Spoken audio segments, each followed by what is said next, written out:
Bismillahirrahmanirrahim. Alhamdulillahi rabbil alamin.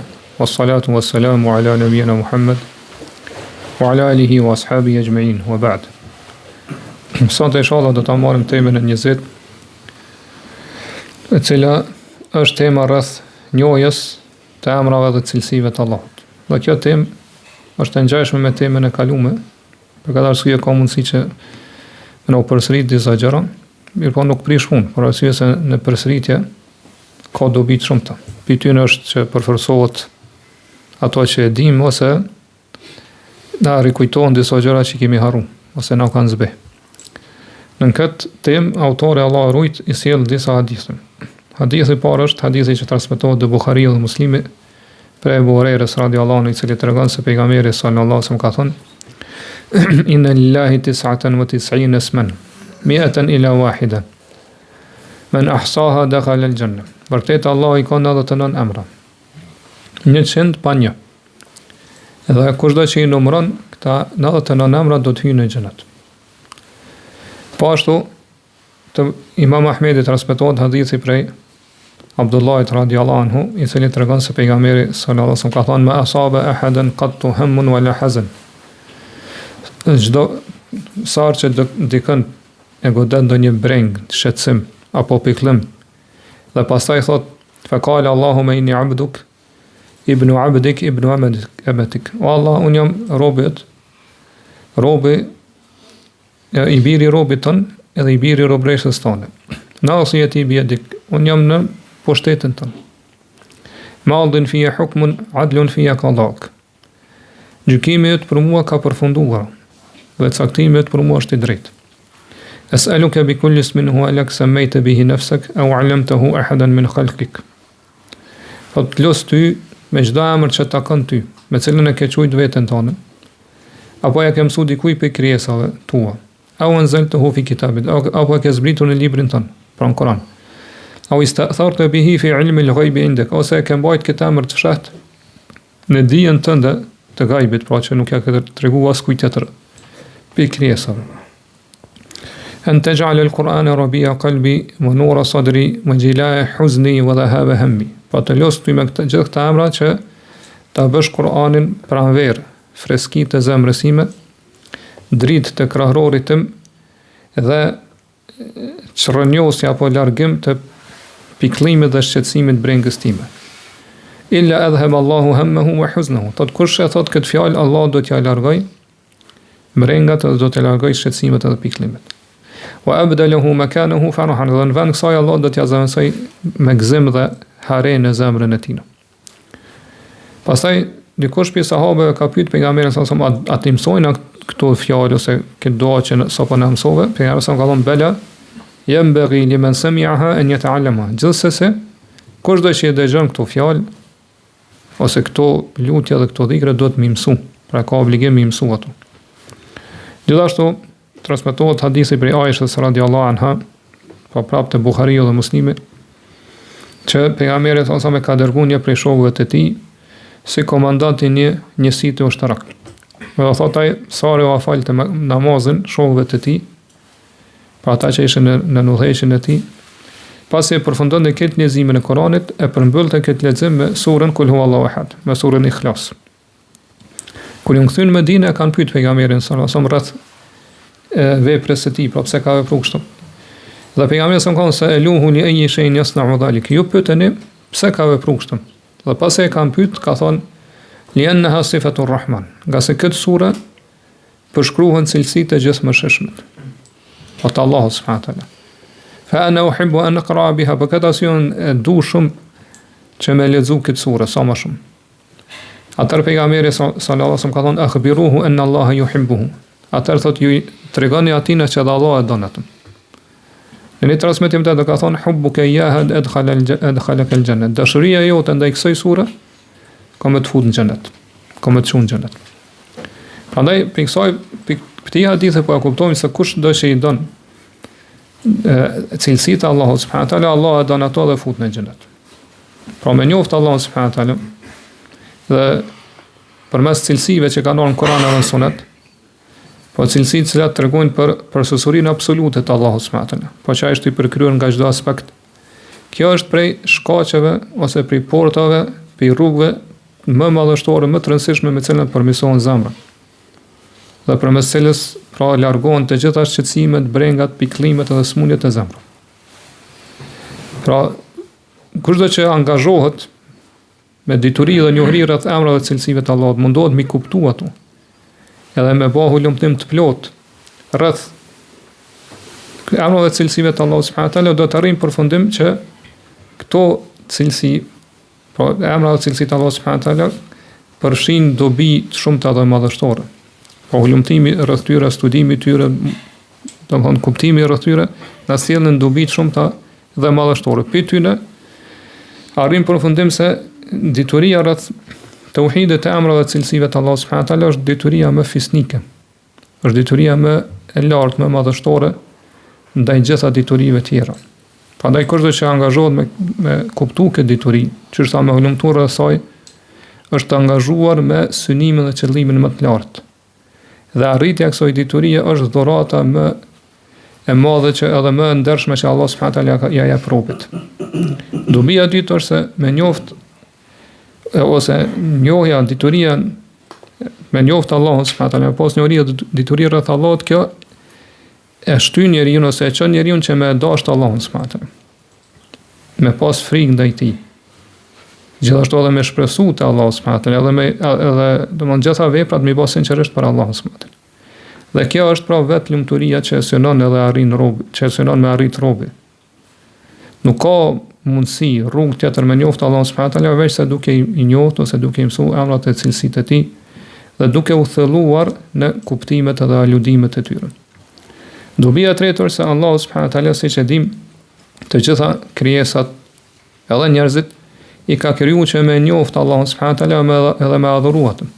Pra kjo është qëllimi që kërkohet për njerëzve me realizu gjatë jetës së tyre. Prandaj mu angazhu me këtë gjë është mu angazhu për qëllimin për cilin jemi krijuar. Dhe praktikja e kësaj gjë, po praktikja e mësimit ose praktikja e mësimit të emrave të cilësive të Allahut subhanahu wa taala është mu treguar neglizhent ndaj qëllimit për cilin jemi krijuar. Prandaj është turp për një rob, për një njeri që të mirat Allah subhanahu wa taala nimetet e tij janë të vazhdueshme te ai dhe mirësitë Allah subhanahu wa taala mbulojnë ato nga të gjitha anët, që ai të jetë i paditur dhe një ignorant raport me Zotin e tij. Edhe mos të interesohet për pas me shtu diturinë dhe njohurinë rreth krijuesit edhe Zotit e tij. Dobia ka të tërë se një prej shtyllave të imanit, madje që është baza e gjitha shtyllave të imanit dhe më e mira, mesin e gjitha shtyllave të imanit është me besu në Allahun subhanahu wa taala, po besimi i imanit në Allahun subhanahu wa taala. Dhe kur ne themi, domthon me besu në Allahun, kjo nuk do thotë vetëm me thon fjalën amantu billah, e kam besu Allahun subhanahu wa taala. Pa e njoft Zotin, pa e njoft Allahun subhanahu wa taala. Pa realiteti i imanit është që me njoft atë cilin të beson. Edhe mu përpjek shumë, po me dhon mundin maksimumin me njoft edhe me ditë me pas njohuri dhe detyri rreth emrave dhe cilësive të tij. Derisa ti të arrin, pra me shtu këtë detyri derisa ti arrin shkallën edhe nivelin e yakinit, bindjes ndaj Allahut subhanahu wa taala. Prandaj njeriu për aq sa e njeh Allahun, për aq edhe ka do të jetë edhe imani i tij i madh dhe i ngritur, pra i lartësuar. Dhe sa më shumë që njeriu shton njohurin, diturinë rreth Allahut subhanahu wa taala, aq më shumë do të shtohet imani i tij. Dhe e kundërta. Sa më të pakët që e ka diturinë rreth Allahut, aq më i pakët do të jetë edhe imani i tij. Dhe rruga më e afërt për me arrit deri te kjo është që njeriu po me meditu thellë rreth emrave dhe cilësive të Allahut. Dobia pastor se dituria rreth Allahut subhanahu wa taala është baza, origjina e çdo gjëje tjetër.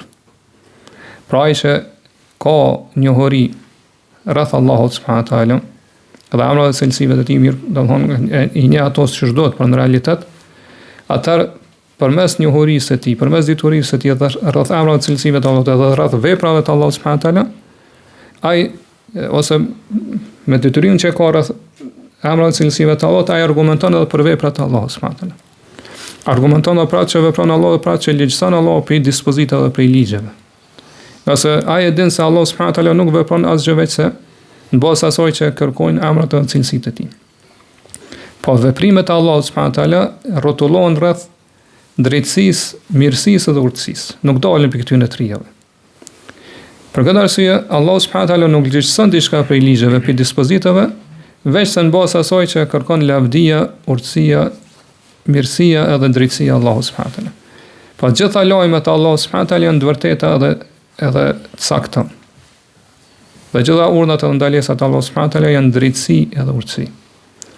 Për këtyre dobive gjithashtu mundu me përmend se me njoftë emrat e bukur të Allahut e cilësitë e tij të larta, kjo pastaj i kërkon ose i sjell gjurmët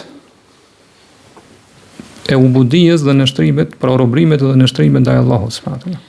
Çdo cilësi të Allahut subhanahu wa taala e ka një robri të veçantë, që është pikë kërkesave të kësaj cilësie dhe për rezultateve obligative të diturisë dhe njohurisë rreth emrave dhe cilësive të Allahut subhanahu wa taala. Dhe kjo pastaj është si rregull i pandryshueshëm për të gjitha llojet e tjera të robrisë ndaj Allahut subhanahu wa taala, qoftë robri që ka të bëjë me zemrën apo me gjymtyrët tona. Po më këto mund me sqaruar këto që e tham për mes shembujve. Nëse njeriu e din, po besimtari din që Allahu subhanahu wa taala, po Zoti i tij është i veçuar me dobi, po vetëm ai sjell dobi. Edhe gjithashtu edhe me dëm, vetëm ai mundet me dëmtu. Allahu subhanahu wa taala është i veçuar me dhënje edhe me privim. Po me ndalim, është i veçuar me krijim, me rrezik, me dhënje të jetës edhe vdekjes. Atëherë kjo patjetër ka me sjellë si rezultat robrin, pra ubudien, robrin e të kullit, mbështetjes në Allahun subhanahu wa taala, spari me në brendshmën e tij, pra me zemrën e tij kom i mbështet Allahu subhanahu wa taala. Dhe pastaj i sjell edhe rezultatet e kësaj me të jashtme, po me gjymtyr të jashtme, po njeriu do të mbështetet Allahu subhanahu wa taala me zemrën e tij dhe do të veprojë në bazë tij, në bazë saj mbështetje me gjymtyrët edhe po veprat e tij të jashtme. Nëse njeriu e din që Allahu subhanahu wa taala është gjithë dëgjues, gjithë shikues dhe i gjithdijshëm, që Allahu subhanahu wa taala nuk i fshihet asgjë, po as grimca më e vogël në qiell dhe në tokë, edhe din që Allahu subhanahu wa taala e din ato që është e fshehtë, ato që bëhet haptas edhe po thotë që është më e fshehta. Allahu subhanahu wa taala e din edhe shikimin vjedhor që e bën dikush prej neve. Madje Allahu subhanahu wa taala e din edhe çfarë shehen zemrat tona. Atëherë kjo si rezultat ka me sjell por ubudien ose llojin e robrisë ndaj Allahut subhanahu wa taala, që njeriu ka më ruaj gjuhën e tij.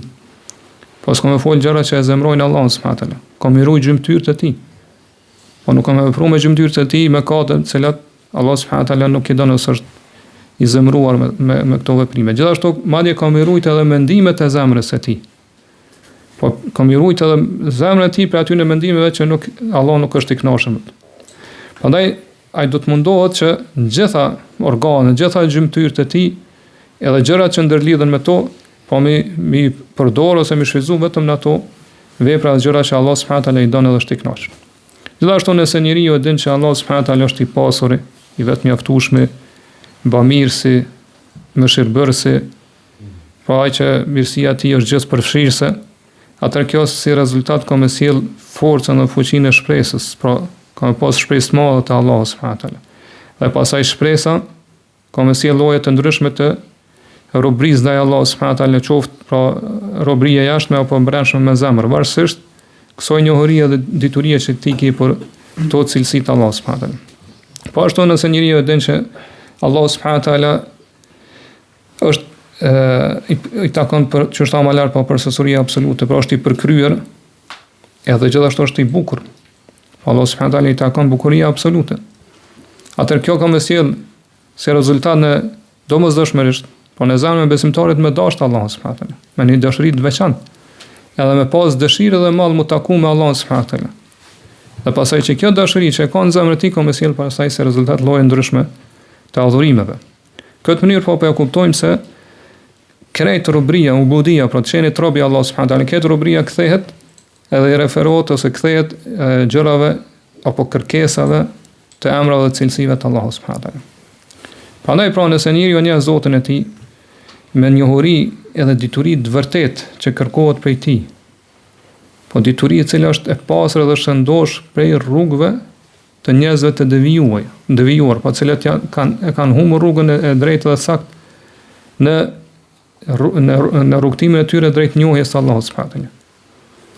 Po rrugë të cilat janë të ndërtuara ose të bazuara në shtrembërimin e emrave dhe cilësive të Allahut subhanahu wa taala, apo në mohimin e tyre, apo në formdhënie, pra që ju dhojnë formë emrat dhe cilësive të Allahut, apo i përngjasojnë me emrat dhe cilësitë e krijesave. Pra nëse një besimtar i shpëton për gjitha këtyre rrugëve dhe metodologjive kelamiste të kota, të pasakta dhe të pavërteta, të cilat në realitet janë për pengesave më të mëdha që bën mes robit edhe njohjes së Allahut subhanahu wa taala. Dhe gjithashtu janë shkaqeve kryesore që me paksu dhe me dobësu imanin e njerit. Po nëse shpëton për gjitha këtyre devijimeve, edhe një Allahu subhanahu wa taala emrat e tij të bukura, cilësitë e tij të përkryera, emra dhe cilësi me cilat vetë Allahu subhanahu wa taala i ka njoftuar robët e tij për veten e tij, po që kanë ardhur në Kur'an dhe Sunet, edhe i kupton për këto emra dhe cilësi të Allahu subhanahu wa taala sipas rrugës menhexhit që kanë qenë të parët tonë pas salafus salih, atëherë ky njeri, ky besimtar është frymzuar, i është dhënë sukses drejt shkakut më madhor për me ushtu imanit tij, me ushtu besimit tij. Dhe më lart të lexuam ajetin, vërtet hadithën e pejgamberit që tha vërtet Allah i ka 99 emra. Po 100 pa një. Kurdo që i numëron këta emra do të hyjë në xhenet. Pra në këtë hadith pejgamberi po na nxit neve dhe po na inkurajon që mu mundu pra njeriu me numëru këtë numër që u përmend në hadith pejgamberit për emrat e Allahut. Dhe kur themi mi numëru nuk është për qëllim vetëm numri i tyre, mi numëru pra 99 emrat të Allahut subhanahu wa taala. Mirë po qëllimi është me punu në bas asaj që kërkojnë këta emra të Allahut subhanahu wa taala. Po patjetër do të mi kuptu domethëniet dhe kuptimet e emrave dhe cilësive të Allahut subhanahu wa taala. Me ditë se çka tregojnë ato, çka aludojnë. Në mënyrë që njeriu këtë mënyrë me pas mundësi me përfitim të plot për emrat dhe cilësive të Allahut. Për këtë arsye, një prej dietarëve të mëhershëm, Abu Umar Talamanki, Allahu mëshiroft, ka thënë për diturisë plot ndaj emrave dhe cilësive të Allahut subhanahu wa taala, që për meselave po njeriu meriton të quhet që e lut Allahun edhe i ka rujt pra emrat e cilësitë të Allahut subhanahu wa taala, edhe meriton pra ai që i lut Allahun përmes të emrave të Allahut edhe i ruan ata, pra kuptimi i memorizon e kështu me radhë, meriton atë premtimin që ka në hadith pejgamberit sallallahu alajhi wasallam është mi njoft pra emrat e cilësitë të Allahut edhe dobit që i përmbajnë ato. Edhe gjithashtu realitetet për cilat na tregojnë këto emra dhe këto cilësi të Allahut subhanahu wa taala. Kushdo që nuk i din këto, nuk ka dituri rreth saj, rreth realiteteve të emrave dhe cilësive të Allahut subhanahu wa taala, atëherë nuk i tillë thot nuk quhet që është dietar që ka dije rreth kuptimeve domethënie të emrave të Allahut subhanahu wa taala. Edhe nuk përfiton vetëm në përmendjen e tyre, po vetëm i përmend Allah ka këtë emër, me numrin 99 emra. Nuk përfiton thot asgjë, vetëm numërimi i tyre, po përderisa që është tham nuk e din kuptimin e domethënies tyre, nuk punon sipas kërkesave të emrave të cilësive të Allahut.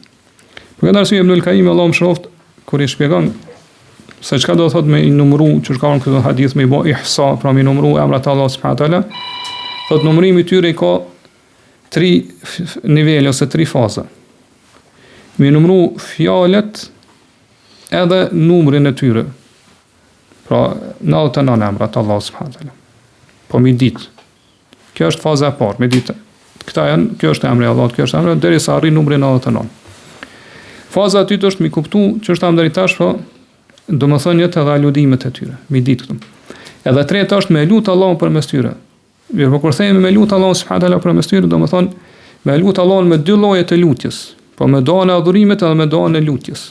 Ka se siç e dinë duaja ka 2 lloje. Duaja që është e njohur tek ne, pra me çu durt edhe me lut Allahun për mësama edhe cilësive të tij, dhe tjetër është me adhuru Allahun, pra duaja që tregon adhurim ndaj Allahut subhanahu wa taala. E kjo është që është deri tash me punu në bazë të kërkesave ose asaj që kërkojnë emrat e cilësitë të Allahut subhanahu wa taala. Edhe Ibn Sa'di Allahu mëshiroft kur e shpjegon çka do të thotë me numëru emrat e Allahut subhanahu wa taala, që ka në hadithin e Abu Hurairës që lexuam më lart, thotë spari mi mësu për menshat. Edhe pastaj mi kuptu domethëniet e tyre. Mi besu ato, po me akide, me besim të paluhatur, edhe me adhuru Allahun subhanahu wa taala përmes tyre. Ai që vepron ashtu ka me hyrë në xhenet. Nga se në xhenet hin vetëm besimtarët. Po në bënqenëse që din, pra hinë vetëm besimtarët. Prandaj, për kësaj thotë të kuptojmë që burimi edhe substanca, materia kryesore, për me arrit imanin, me forcu imanin, me qenë imanin i qëndrushëm, është me njoftë edhe me ditë emrat cilësitë Allah subhanahu wa taala. Gjë që është baza e imanit. Edhe këtë imani po kthehet te emrat e cilësitë Allah. Prandaj kush do që e njeh Allah në këtë mënyrë, do të jetë për njerëzve me imanin më të fortë. Edhe për njerëzve që do t'i bindet dhe do t'i përkushtohet më shumë te Allah subhanahu wa taala me adhurim. Po për njerëzve që më shumë të kanë pas frikë Allahut dhe për njerëzve që më shumë do ta ketë ndjenjen që është vazhdimisht në mbikëqyrjen dhe kontrollin e Allahut. Për këtë arsye Allah subhanahu wa taala në surën Fatir në ajetin 28 thotë: "Inna ma yakhsha Allaha min ibadihi al-ulama." Vërtet, për robërët e tij Allahut ja kanë frikën vetëm dietarët. Ibn Jarir at-Tabari Allah më shërohet në tefsirin e tij, kur e shpjegon këtë ajet thotë, Allahu këtë ajet po na tregon edhe po thotë se Allah t'i friksohet edhe ruhet pi dënimet e tij, pra duke ju bindur atij dhe duke nshtuar vetëm dietarët. Do thot ata që kanë dije dhe njohuri që Allah subhanahu wa taala është i fuqishëm për çdo gjë. Dhe që Allah subhanahu wa taala vepron çfarë dëshiron me vullnetin e tij. Nga kushdo që e din këtë gjë, është i bindur që Allah subhanahu wa taala ndeshkon për mëkatet që i bën atij, ose që i bën mëkatet që i bën njerëz po në raport me Allah subhanahu wa taala. Dhe për këtë arsye thot kur e din që Allah ka fuqi dhe forcë me dënu për mëkatet, thot ai friksohet dhe ka dro që mos me Allah subhanahu wa taala po ndeshkon për këto gjëra dhe për këto mëkate. Edhe Ibn Kathir Allah më shoh thot kur e shpjegon këtë ajet, thot kjo ajet po na tregon se Allah t'i friksohet me frikë të vërtet vetëm dietarët që kanë dituri dhe njohuri rreth tij. Ka sa thot sa më shumë që njeriu ka dituri dhe njohuri për Allahun, i cili është i madhështori, i gjithdijshmi, i përshkruari me cilësitë e përsërisë, i cilësuari me emrat e më të bukur. Sa më shumë thotë që i plotësohet kjo dije dhe kjo njohuri rreth Allahut subhanahu wa taala, po sa më të përkryer, sa më të plotë që ka këtë detyrë, thotë edhe frika në raport me Allahun subhanahu wa taala do të jetë më e madhe edhe më e shumtë. Për këtë arsye disa njëri prej selefit këto që e thamë ka përmbledhur me një fjali shumë shkurt. Ka thënë men kana billahi a'raf kana min Allahi akhwaf. Ai që e njeh Allahun më shumë do t'i friksohet më shumë Allahut. Ka një fjali shumë e shkurt, mirë po me domethënie shumë të madhe.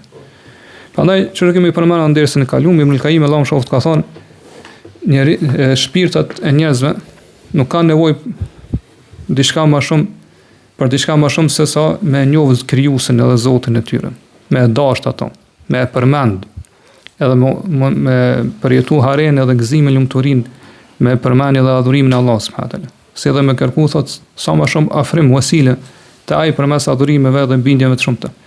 Edhe thot nuk ka rrugë tjetër për me arrit këto veç se duke i njoft dhe duke i ditë, po duke pas dituri rreth cilësive dhe emrat e Allahut subhanahu wa taala. Pra njeriu thot sa më shumë që i njeh emrat e cilësitë të Allahut, ose sa më shumë që ka dije rreth tyre, aq më shumë do ta njeh Allahun. Edhe aq më shumë do ta synoj Allahun subhanahu wa taala. Po do ta ketë qëllim të tij të jetës. Edhe aq më shumë do t'i afrohet Allahut me adhurime. Sa më pak që ka dije rreth emrave të cilësive të Allahut, aq më ignorant do të jetë rreth Allahut. Aq më shumë do ta urrej Allahun, pra do ta daj Allahun subhanahu wa taala, dhe aq më larg ti do të jetë. Edhe gjithashtu thot Allahu subhanahu wa taala vendos robën po në raport me të, me veten e tij, në atë pozitë që robi e vendos Allahun subhanahu wa taala në raport me veten e tij. Pra është sa një Allahun, sa din Allahun, sa adhuron Allahun, sa afrohet, kësaj pozite do të kesh te Allahu. Prandaj me njoft Allahun subhanahu wa taala, kjo që shpeshom e përforcon aspektin e frikës ndaj Allahut subhanahu wa taala. Edhe që është më lart asaj ndjenjes apo ndjesisë që janë në mbikëqyrjen dhe kontrollin e Allahut. Mirë, po jo vetëm kjo. E forcon gjithashtu është edhe më shumë shpresën në Allah subhanahu wa taala, po shton shpresën në zemrën e besimtarit në raport me Allah subhanahu wa taala. Si edhe e shton imanin te njeriu dhe pastaj sjell që thamë deri tash lloje shumë të ndryshme të ibadete të adhurimeve. Dhe nuk ka rrugë dhe mënyrë tjetër për me arrit këtë dituri dhe njohuri veç se që thotë Ibn Qayyim duke medituar rreth librit të Allahut, Kur'anit, edhe rreth emrave dhe cilësive dhe veprimet të Allahut subhanahu wa taala, për meselën Allah i ka njoftuar robërit e tij për veten e tij, përmes gjuhës së pejgamberëve të tij. Dhe gjithashtu me njoft Allahun përmes atyre gjëra që e ka lartësuar dhe ka madhruar veten e tij prej tyre. Po gjëra që nuk i takojnë edhe nuk i shkojnë madhështisë dhe madhërisë së tij. Me meditu gjithashtu thotë edhe rreth mënyrave se si ka vepruar Allahu subhanahu wa taala, ligjeve të tij, si të miqtë të tij, si të armiqtë të tij. Po histori që Allah na i ka treguar neve, po ja ka treguar robërët e tij në librat që i ka zbrit. Edhe i ka marrë ata si dëshmitar për këto histori, mënyrë që përmes këtyre historive ata me argumentu që Allah subhanahu wa taala është i fuqishëm, ose që Allah subhanahu wa taala është i adhuruar i tyre vetëm. Që askush nuk duhet edhe nuk meriton të adhurohet përveç tij. Dhe përmes tyre ata me argumentu që Allah subhanahu wa taala është i fuqishëm për çdo gjë, që Allah subhanahu wa taala është i gjithdijshëm, që gjithashtu Allah subhanahu wa taala është shumë i ashpër në dëshkim. Po edhe në anën tjetër Allah është falës edhe mëshirëplot. Është i plot fuqishëm dhe i urtë, dhe është vepron çfarë dëshiron me vullnetin e tij. Dhe që Allah subhanahu wa taala pra me mëshirën e dinit e tij ka përfshi çdo gjë. Po përmes tyre gjithashtu ata argumentojnë që sa më lart gjitha veprimet e Allahut pra vërtetën e sillen rreth urtësisë, mëshirës, drejtësisë dhe dobisë për njerëzit. Asnjë prej veprave të Allahut nuk del pinjonës prej këtyre katërve. Prandaj thotë për me arritur çet rezultat nuk ka rrugë tjetër përveç se njeriu me meditu rreth fjalëve të Allahut, rreth Kuranit, fjalës që ka zbritur në Kuran, dhe me hedh shikimin e tij, pra me hulumtu, me çfarë me vrojtu, me shërtu gjurmët edhe rezultatet e veprimet të Allahut të krijesat e tij. Dhe gjithashtu Ibn Kaimi ka thënë, siç e kemi lexuar ndërsa kalum disa fjalë dobishme, po i përsëritem inshallah, se ndërlidhen me këtë temë. Pra fjalë që janë përmbledhëse edhe dobishme edhe që e çojnë njeriu me arrit këtë detyri të zemrës. Ajo që përforcon më shumë këto që e tham është që njeriu me zemrën e tij me dëshmu, me zemrën e tij me dëshmu me pa Zotin Allah subhanahu wa taala, i cili është i lartësuar mbi arshën e tij, mbi thronin e tij, i cili vazhdimisht flet me urdhra dhe ndalesa. Dhe i sheh lëvizjet e të gjitha krijesave që janë në univers, qofshin banor të qiellit apo tokës. I sheh qenjet edhe vetët e tyre, i dëgjon zërat e tyre. Dhe Allah është mbikëqyrës, po i kontrollon edhe i ndin edhe fshehtësitë e tyre që i kanë në brendësinë e tyre, në zemrat dhe shpirtat e tyre. Po çështja e pronave, mbretërive që janë këtu në univers, këtë janë nën udhëheqjen edhe menaxhimin e Allahut subhanahu wa taala. To çështja do të prej tij zbresën dhe të ka ngjitën. Po këto prona që janë këtë univers janë para Allahut subhanahu wa taala, dhe në këtë mbretëri pra sundim zbatohen vetëm urdhat e Allahut subhanahu wa taala. Po me zemrën, po me shiku me zemrën e tij që Allahu subhanahu wa taala është i cilësuar me atributet e përsosërisë dhe me atributet e madhështisë. Dhe gjithashtu është i lartësuar dhe i madhruar për çdo tmete, për çdo mangësi dhe shëmbëltyre, po që askush nuk i shëmbëllon atij. Po Allah është ashtu siç e ka përshkruar veten e tij në librin e tij, edhe është më i lartësuar, më i madhruar se sa që e përshkruajnë krijesat e tij. Pra është i gjallë i cili nuk vdes kurrë, është mbajtësi gjithçkaje që nuk flan, është i gjithdijshëm që asgjë nuk i fshihet në qiell dhe në tokë, është gjithshikuesi që e sheh edhe lëvizjen apo esjen e bubrrecit të zi, bilingohen e zezë në gurin e zi në natën e errët. Është gjithdëgjuesi i cili dëgjon këtë zërat në univers. Edhe zërat e krijesave të tij, edhe njerëzve pa dallim gjuhëve ndryshme që i kanë edhe lutje dhe kërkesave të lloj-llojshme. Fjalët e Allahut subhanahu wa taala janë të përkryera, sa i përket vërtetësisë dhe drejtësisë. Dhe cilësitë e Allahut subhanahu wa taala janë të lartësuara, të madhruara, edhe po as janë Allahu subhanahu wa taala ka cilësitë të përkryera sa që është e pamundur edhe nuk lejohet që ato të krahasohen me cilësitë e krijesave të tij, apo duke i përngjasuar apo duke u dhënë shembuj. Gjithashtu qeni Allahu subhanahu wa taala është e lartësuar dhe përkryesa, kurse se thonë nuk ka mundësi që të përngjasoj qenieve të krijesave. Dhe Allahu me veprat e tij që sa më lart i ka përfshirë të gjitha krijesat. Po veprat e Allahut subhanahu wa taala i kanë përfshirë të gjitha krijesat. Me drejtësi, me urtësi, me mëshirë, me mirësi dhe bamirësi. Allahu subhanahu wa taala i takon i gjithë krijimi dhe urdhnimi. Dhe prej Allahu subhanahu wa taala janë të gjitha nimetet e vullnetit dhe mirësitë. Dhe Allahu subhanahu wa taala i takon sundimi dhe lavdia, edhe lavdrimet, edhe lartësimet edhe madhrimet. Ajo është i pari, pra i pa fillim, që asgjë nuk ka pas para ti, dhe ai është i fundit dhe asgjë nuk do të ketë pas ti, është i lartë që asgjë nuk është mbi të, dhe është në batin i afërmi që asgjë nuk është më afër se ai. Po me dijen edhe shikimin e dëgjimin e tij kështu më radh. Po gjitha emrat Allah subhanahu wa taala janë emrat që tregojnë lavdërim, tregojnë madhërim edhe lartësim për Allah subhanahu wa taala. Dhe gjitha veprat e tij janë vepra që tregojnë që është deri tash për urtësi, mëshirë, dobi edhe drejtësi për njerëz. Gjitha krijesat, çdo njëra pikë krijesave të Allah subhanahu wa taala tregon për të. Edhe uzon ka Allah subhanahu wa taala. Mirë po me kurse njeriu me shiku ato me shikimin e zemrës, pra më ndalë dhe me meditu. Atë çdo krijesë çon te Allah subhanahu wa taala, uzon te Allah subhanahu wa taala. Dërgon te ai. Për këtë arsye thotë Allah nuk i ka kriju qiellin dhe tokën dhe çdo gjë që është mes tyre kot, pa ndonjë qëllim. Po ashtu nuk e ka lënë njeriu pra me jetu këtu pa qëllim dhe pa punë, pa qenë ngarkuar me detyra dhe me ndalesa. Mirë, po të gjitha krijesat, edhe njerëz po i ka kriju që me lartësu dhe me ngrit lart tauhidin, njohurinë e Allah subhanahu wa taala dhe me zbatu adhurimin dhe bindjen ndaj Allah subhanahu wa taala. Dhe Allah thotë i ka mbuluar ata me të gjitha nimetet dhe dhuntit mirësitë e tij, në mënyrë që përmes mirënjohjes dhe falënderimit për këto të mira, ata më kërkuan afrim te Allah që ai më ushtua dhe më shumë nderimet, më ushtua dhe më shumë mirësitë.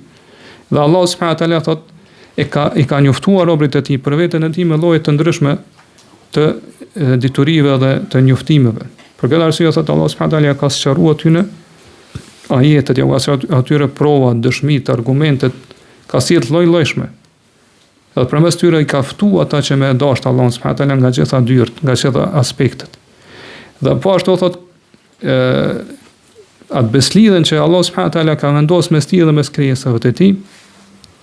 Pra për me forcu këtë beslidhje, Allah subhanahu wa taala e ka sjell ose ka vendosur mes tij dhe mes robërve të tij i ka sjell ato shkaqet më të fortët.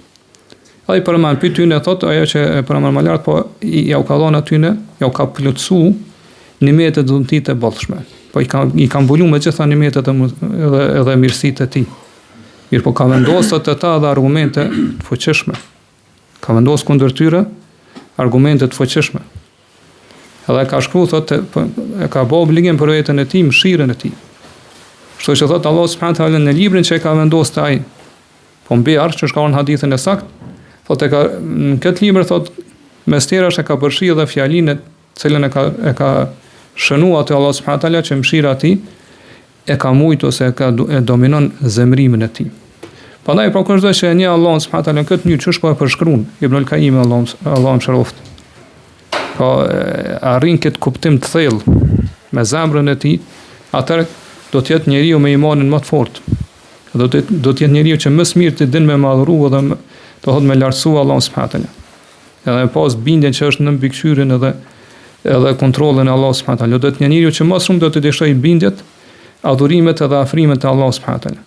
Edhe njerëz në këtë dituri edhe në rezultatet e kësaj diturie pastaj dallojnë muslimanët besimtarë. Disa kanë më shumë, disa më pak. Prandaj në fund e lutem Allahun subhanahu wa taala që gjithë me na furnizu pra iman të mirë edhe të mjaftueshëm rreth emrave të cilësive të Allahut, edhe më na mësua me realizu tauhidin e Allahut subhanahu wa taala dhe madhrimin e tij. Në vërtetë Allah është ai që dëgjon lutjet tona dhe u përgjigjet atyre. Allah subhanahu wa taala dhe më mirë, Allahu alem. Allahumma salli wa sallim ala nabina Muhammad wa ala alihi wa ashabihi ajma'in.